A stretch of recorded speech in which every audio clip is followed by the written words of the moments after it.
मी धम्मदर्शी प्राचार्य एन के सावळे संपूर्ण देशवासियांनो आपणा सर्वांना जय हिंद, जय संविधान.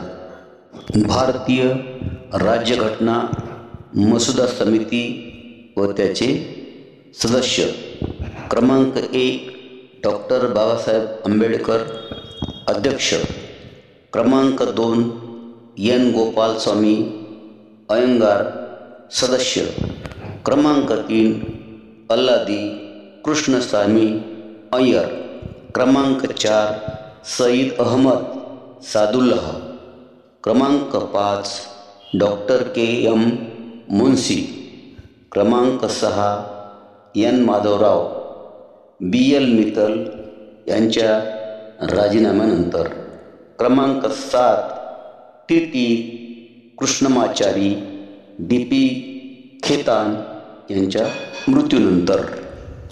बांधवांनो, आपणास माहिती असेलच, या 6 सदस्यापैकी दोघांनी राजीनामा दिला होता. एकाचा मृत्यू झाला होता, एकाची तब्येत ठीक नव्हती, तर एक राजकारणात अडकला होता आणि एक सदस्य दिल्लीपासून दूर राहत होता. आणि म्हणून संविधान लिहिण्याची संपूर्ण जबाबदारी डॉक्टर बाबासाहेब आंबेडकर यांच्यावर येऊन पडली. डॉक्टर बाबासाहेब आंबेडकर यांची प्रकृती ठीक नव्हती. असे असतानासुद्धा त्यांनी रात्रंदिवस श्रम करून 2 वर्ष 11 महिने 18 दिवसात स्वतंत्र भारताचे संविधान लिहून पूर्ण केले व भारताचे पहिले राष्ट्रपती डॉक्टर राजेंद्र प्रसाद व पहिले पंतप्रधान पंडित नेहरू व इतर 3 सदस्य यांच्या सुपूर्द केले. दिनांक 26 नोव्हेंबर 1949ला आणि 26 जानेवारी 1950 पासून भारतीय संविधान अंमलात आले.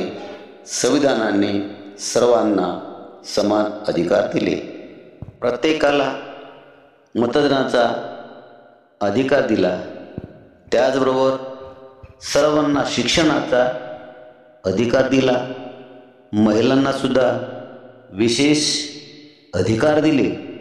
परंतु खंत एवढीच वाटते, ज्या डॉक्टर बाबासाहेब आंबेडकरांनी स्वतंत्र भारताचे संविधान लिहून दिले, त्यांच्या संविधानामुळे संपूर्ण देशाचा राज्यकारभार चालतो आणि त्याच संविधानामुळे आपल्या भारताचे स्वतंत्र टिकून आहे.